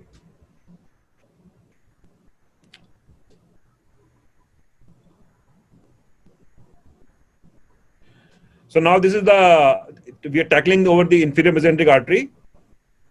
You can see the fibrofatty tissue is being swept off the inferior mesenteric artery. So what is classically described as the as the high ligation. So we are doing a high ligation. So high ligation, there is a difference between high ligation and flush ligation. So we don't necessarily need to go right at the origin of the aorta. So we remain about 1 centimeter away from the origin of the aorta to kind of preserve the hypogastric plexus. Again, we're just clearing the fibro-fatty tissue around the inferior mesenteric artery. And then immediately after that, you are going to see the inferior mesenteric vein. So here is the inferior mesenteric vein. And you can see the inferior mesenteric vein is kind of, there is the ligament of Treats. So you can see that instrument is going just behind the inferior mesenteric vein. And this plane is also, you can utilize this plane. I'll show you in a diagrammatic representation later, but you can utilize this plane to completely mobilize the splenic flexure from the inframusocolic. So the IMB is further cleared. And this is central venous ligation. So just we are dividing the IMV right where it joins the splenic vein. A hemolog is placed. I'm sorry about that.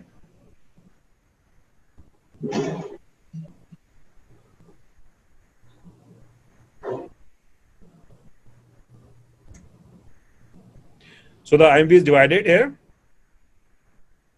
Now you can see the axilla of Bacon very clearly. You can see the hypogastric nerves at the base of the inferior mesenteric artery. You really don't need to clear too much around the origin, and hemolog clips are applied. 2 clips are applied on the proximal side and 1 clip on the distal side, and the IMA is divided.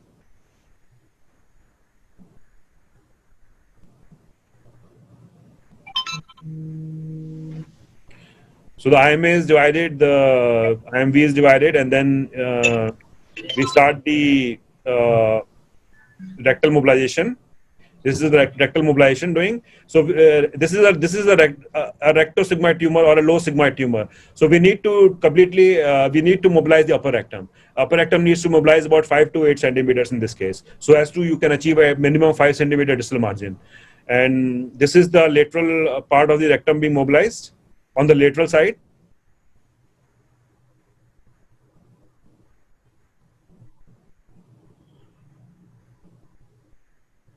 Try to advance a little bit.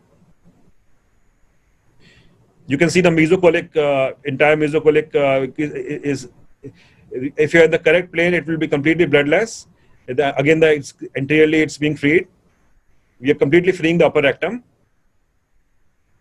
so that we can achieve the nice tension free. After this, the next step is the freeing the descending colon laterally. Again, you can use the white line of Taut as a reference, and the colon has already been mobilized. You just have to gently swipe it, and it should be very easy to mobilize. The next step is the kind of release of the the splenic flexion mobilization. Now this is important because you need the descending colon to go all the way down to the rectum. You can in this case we didn't need to do a huge amount of mobilization because the colon is redundant, and we checked for the mobility. We can see in this video that we are able to easily the bowel there is going down, so there is no need for further mobilization. However, just for the sake of completion, there are 2 ways of mobilizing the splenic flexure. One is the supramesocolic and the inframesocolic. So supramesocolic, we are all aware, we do it routinely, we have done during our surgery days, and it can be approached from the lateral side as well as from the medial side by reflecting the momentum above and incising the gastrocolic ligament close to the colon. So usually it's a combination, but there's a very interesting technique, especially used in robotic surgery, because you don't need to change your robotic ports, and this approach this employs the space below the inferior mesenteric vein. You can see the red arrow. You just go inside that. You can lift the vein with the grasper and dissect this in this retroperitoneal area, just behind the inferior mesenteric vein. So when you go behind the inferior mesenteric vein, you are able to separate. Behind will be the kidney. You will find the renal vein. The top boundary of this will be splenic vein. So you can reflect the giroras fascias down the taut and the taut fascia above. It will be completely bloodless field. You can, this is the lateral margin has been reached. You can see the descending splenic flexure. And above you can you can create a window here, enter the lesser sac and dissect off the transverse mesocolon from the pancreas. So 2 more minutes I'll take for reconstruction. So we fire a GIS, endo-GIS stapler through the 12 mm port. We have used a blue load in this case, and there was no need to use the articulating endo-GIS stapler. In a low anterior section, you probably will use articulating, but there is no need for this.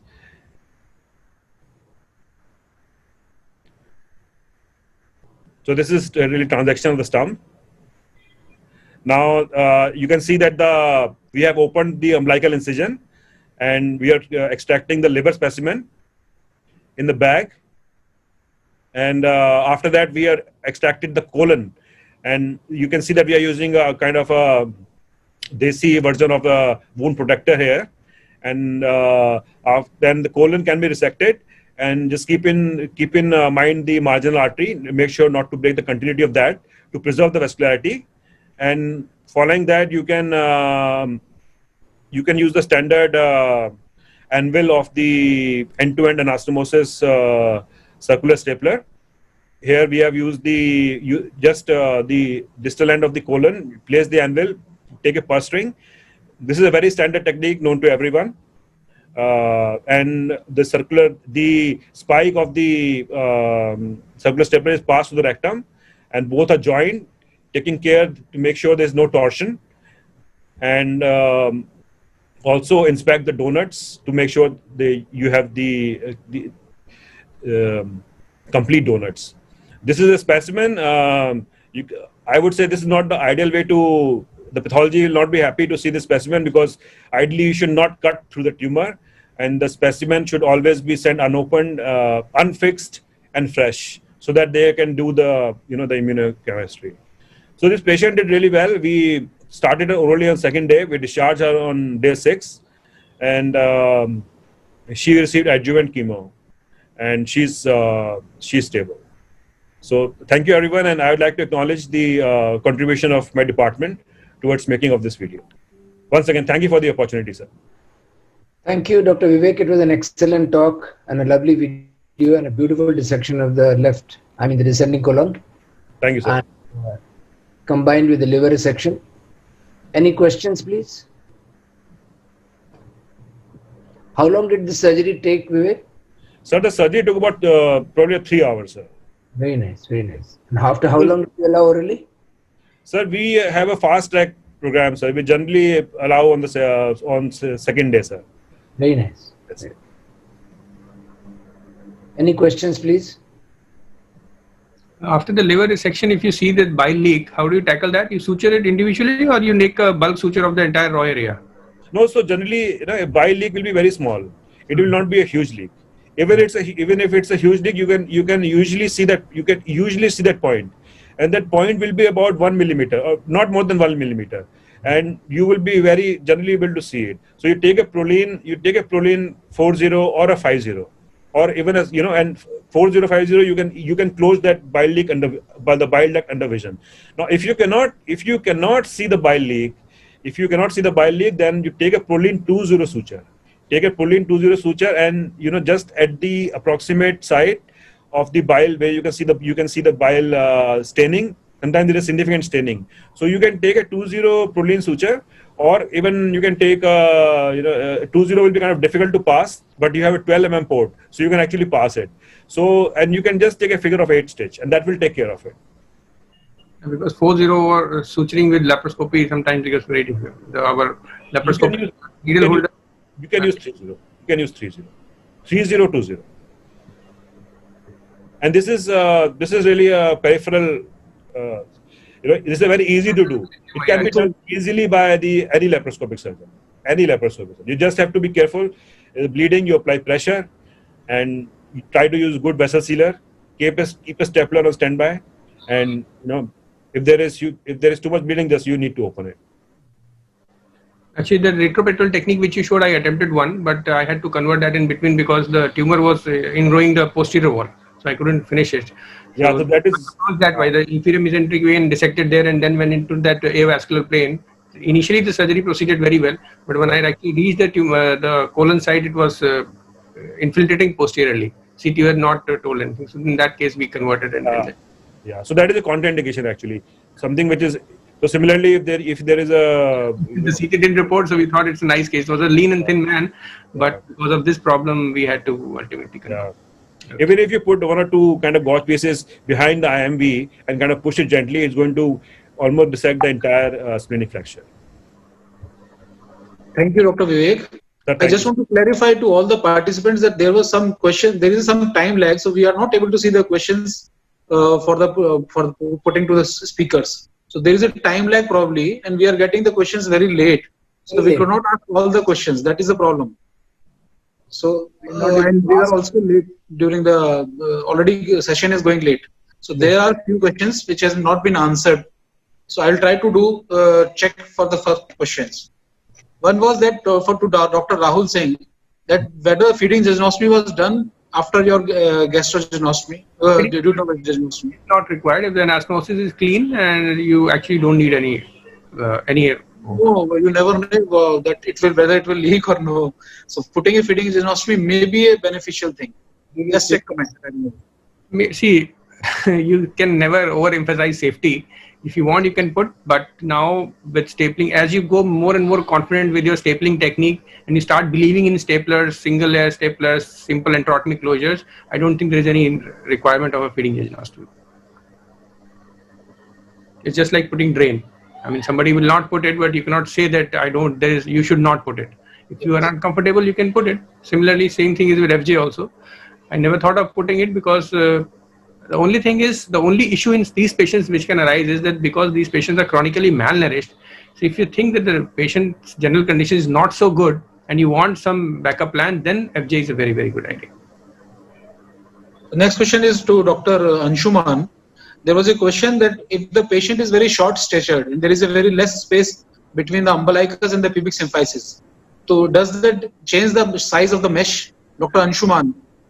Yes, I don't think so. If you've got a good mobilization, unless the patient is very, very small, it would not actually alter the size of the mesh. The idea is to put in a big mesh, and the overlap can be slightly compensated or overcompensated. But I don't think so that the size of the mesh would be actually, changing. You can use 10x12 sometimes, but we as a routine have used 10x15. Okay. And regarding stepping for seroma, is the study in literature favors putting a strapping or anything like that for prevention of seroma? Pardon me, I did not get your question. For prevention of seroma, we all do strapping. Mm-hmm. Do the literature support this? Literature does support it. We have got some articles, and I'll have to check for it, but it definitely works for me. We all do. I also do. So probably everybody does it. I'm sure this thing has been practiced for long. And this is one of the reasons. I mean, in any case, you're using or rather dissecting off a sac, which is a very voluminous sac. And if you leave it like that, it is bound to collect some amount of tissue fluid, and that forms a seroma later. So the idea is to strap it so that, the tissue fluid does not percolate through it, and the sac can be, adhered and give it time to get adhered or say tethered to the adjacent area subsequently to be healed. I'd like to give a small input regarding the seroma. The seroma actually has been bothering me since long, and probably everybody. And I discussed it with some people from GEM Hospital, Dr. Palnivelu himself and his son also. So what I started doing in those patients who have really large direct sac. See, this problem of seroma and especially not resolving seroma in large direct sac is more common.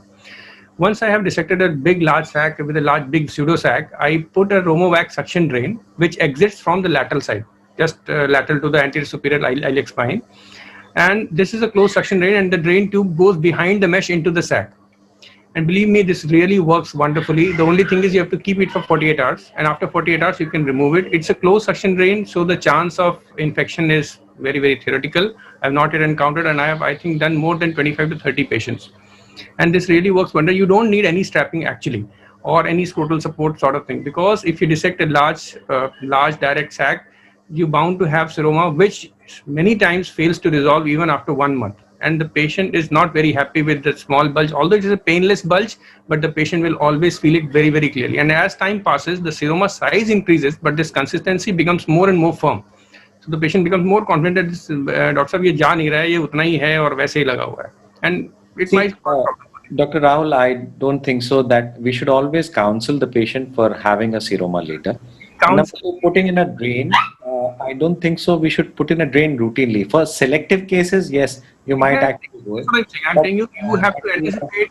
It's a big pseudo sag, big only. That's why I've clearly told that it should be a big direct hernia. Not all cases, definitely not for all cases. You don't want to make this mesh exposed to infection, but definitely for large cases, it really works well.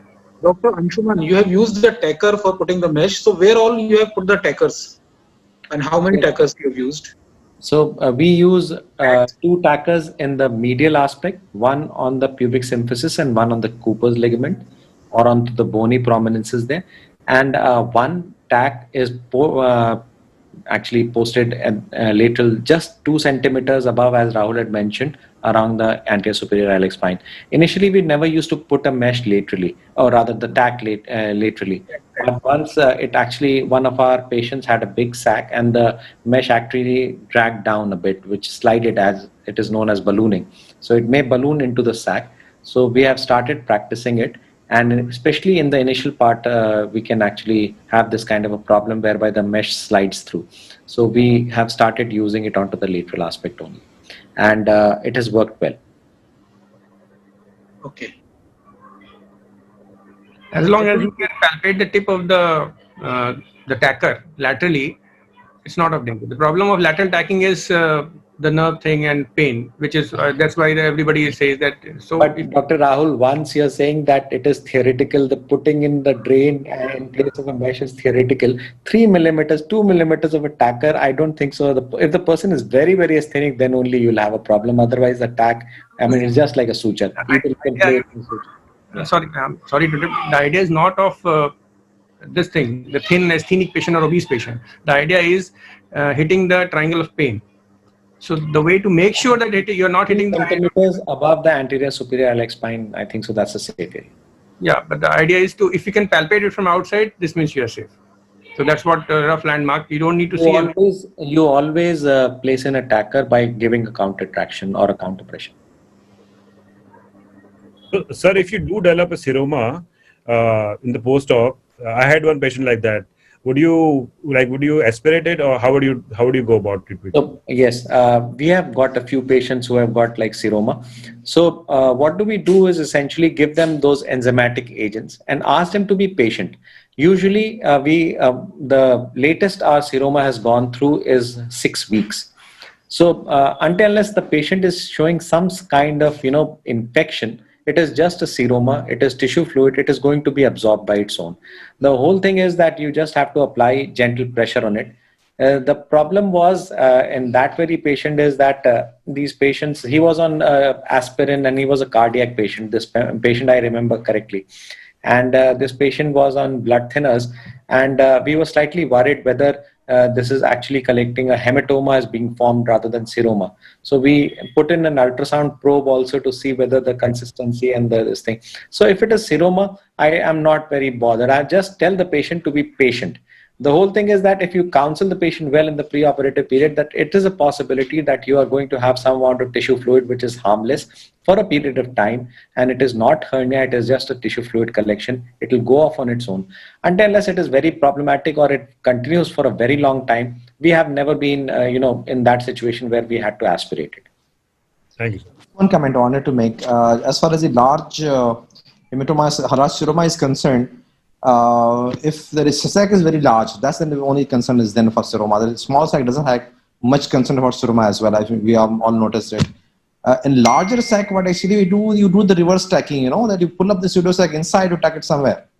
And that's what the most of surgeon is doing it. And in fact, we're eliminating the potential space for seroma collection. So that is the best option to do it. Most of the things is just anecdotal, like you are putting a strapper, putting a large support or putting some here or somewhere there. It is hardly any evidence, but we are doing it. We know that we are doing it, but hardly any evidence in literature to support this fact. That's why in a large pseudo sac, a large sac, where you expect that a patient may have a seroma later, you do reverse stacking, pull on the sac inside, you tack it somewhere, and then put a mesh over it.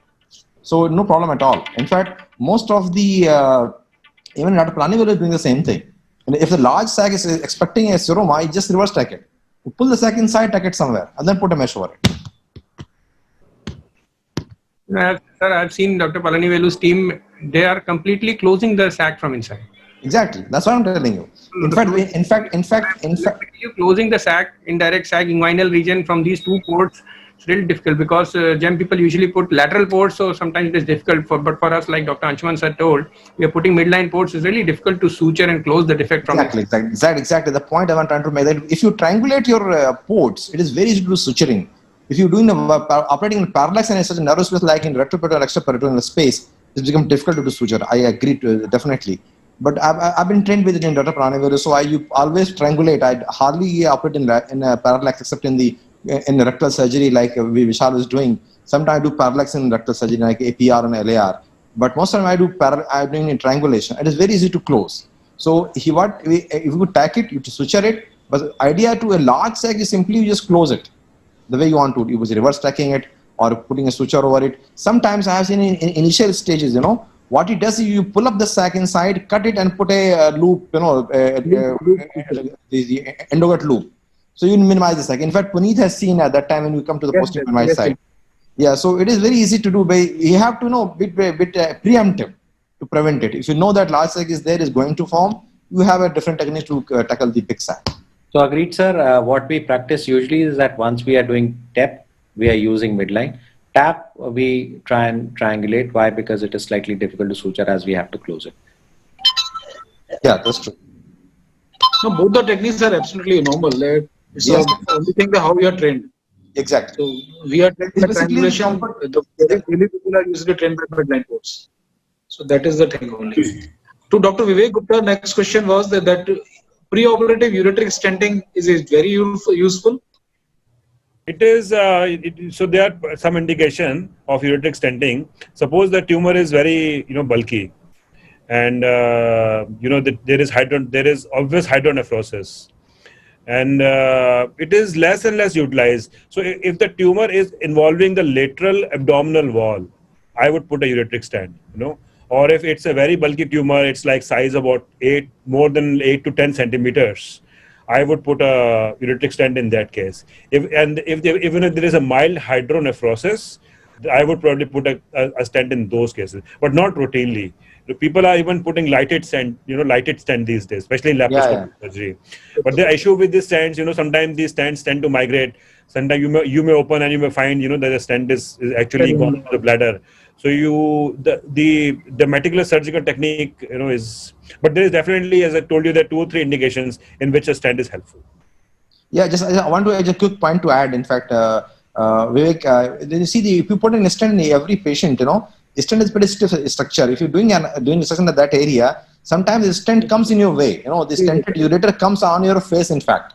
And sometimes your one hand, you keep on, getting that ureter down away from your dissection area. So sometimes it becomes very cumbersome, in fact. So that's why, as you very rightly, Vivek has said, that you have put a stent only when it is indicated, like a large bulky tumor, if lateral wall is involved, and you're expecting a mild hydronephrosis, then you put a stent. Otherwise, stent is not really required. In fact, it becomes more of a nuisance rather than help. And second question to Vivek is that cutting the distal margin with the stapler. So do you need a curved stapler or anything into the pelvis to cut especially low tumor? Yeah, sir. So we have been using the articulating stapler for the low as well as the ultra low sections, or sometimes we go for colonal. But I personally have not been able to use the curved. But I'm using the articulating, because in a lower pelvis you need either a good articulating or you need a curve. Somebody who has used the curve might be maybe Dr. Anshuman or Dr. Anand. They might be able to tell if there is a difference between the curve and the articulating. Yeah, I just guess one quick point to add. In fact, the curved is very, very good. Only point is how to introduce inside. So the best to introduce is just get the curved one. The best you get the trocar out, the 12 mm trocar out, and through negotiate your the curved stapler. That they made by the Covidian people, and it's very nice. You just pull it the rectum above, and you just engage your rectum. And exactly most of the time, if you do even articulating, the transition is really a bit it's not exactly transverse, a bit oblique section. Yeah, it's the LAR. Usually the oblique, it has never been a exactly transverse because of your obliquity of your stapler. But if you're using the curved one, it is a nice transverse resection margin from there. Only thing is introduction inside. It will be a bit tedious, And a small pill is very difficult. In female, a large pill is very easy to do it. But in a small male pill, it becomes difficult, even curved stapler. The next question. May I ask a question to Dr. Vivek? Sure. Dr. Vivek, this was a very interesting case. We had an isolated liver metastasis of around, say, 2 centimeters, you mentioned. So, theoretically, what all things or what all investigation should we do to rule out other occult metastasis? We'll be worried. And we did not have the nodal status of the biopsy. So it was the stage you said was at T3, N1 and M1A. Yes. So what kind of lymph node harvest did you have? Or was it a skip metastasis whereby the lymph nodes were not there? And routinely, should we do a PET scan theoretically or a triphasic CECT or an intraoperative ultrasound along with it? So what is your protocol? Right, sir. So regarding the first part of your question, when there is when they're suspecting the liver mets, so the minimum you should be doing a triphasic CT of the liver apart from the CT of the abdomen and the pelvis. And HRCT chest is essential because especially in the rectal lesions can go into the lungs, but even colonic lesion can go into the lungs. And PET CT is also specific, maybe not as sensitive. So ideally, ideally PET CT should be done in all the cases, apart from the HRCT chest, because a PET CT is going to pick up additional 8 to 15% cases, is going to show additional metastatic site, and that might preclude a surgical resection. And sir, having said that, if you see the Western countries, they are extremely aggressive about resecting the colorectal mets, even if the metastases are extra liver, like in the lungs. So it's important to recognize them and resect them. So a CEA level, HRCT chest, CT of the abdomen, as well as the PET scan, especially for large tumors, So this was this particular incident, she had a small tumor in the rectum, in the sigmoid. There's a small tumor in the liver, and our patients are generally poor; they're not affording a PET scan. So we kind of did with the basic minimum is HRCT chest and a CT abdomen. Intraoperatively, if you are dealing with multiple liver metastasis, any good center will always do intraoperative ultrasound scan of the whole liver, and then that again is going to give you additional metastasis, in about up to 10%, 15% of the cases, and that might lead to change of the plan. So I don't. Regarding the second part of the question, I don't remember the exact. It was reported as N1, and the patient was referred to the oncology department. And we remember actually we have been actually storing all the tissue. Dr. Chandra has been storing all the tissue for the colorectal cancer for doing the mutational analysis. Unfortunately, we are unable to get the BRAF. And the EGR, the mutation in the KRAS wild type, or with a mutant type. So generally, they try to test for 3 mutations: the KRAS and BRAF and the microsatellite instability. However, targeted therapy is kind of more important when you are dealing with a unresectable disease. And after you have done a good R0 resection. So in this case, with a good R0 resection, the recommended treatment would be, FOLFOX or FOLFOXIRI I would prefer to give a triple regimen, like Folfoxiri, and continue to monitor the CA levels and all. Yeah, So but even after artificial resistance, targeted therapies are recommended. Even so after they are recommended. The thing is, if you have done if they are, but they are more popular in patients who kind of suppose they have unresectable mets at presentation, and you're trying to downstage them. You're trying to make unresectable liver mets into resectable. So at that time, target therapy are very important. And some recent papers have told that cetuximab may lead to worse outcomes. So, but obviously, if you know the KRAS mutation, whether it's a wild type, that will definitely help you to target therapy. Target therapy is the way to go actually in the future. Okay. Thank you, Dr. Vivek. I think there was a good discussion, and we have already passed the time. We are 1 hour late already. So I want to thank all the Dr. Munshi, please wind up the session. Yeah. Thank you. First of all, I want to thank all the speakers for a wonderful talk and an academic fest that we had. And besides so many people have joined in, around 65 people have joined on this platform. And we have really learned and gathered a lot. And I also thank the sponsors of this group, the Sun Pharmaceuticals, for all the technical support, for all the videos and everything. And with this, I would like to say goodbye and good night to all of you till we meet again on this platform. Thank you, Dr. Puneet, and all the organizers for this. Thank you very much. Thank you, sir. Thank you, sir. To all the speakers. Thank you, participants who have all joined. Thank you, Sun Pharma. And we call it a day for the event. Thank you very much.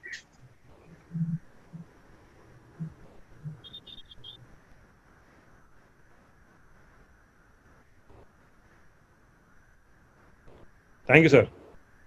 Okay.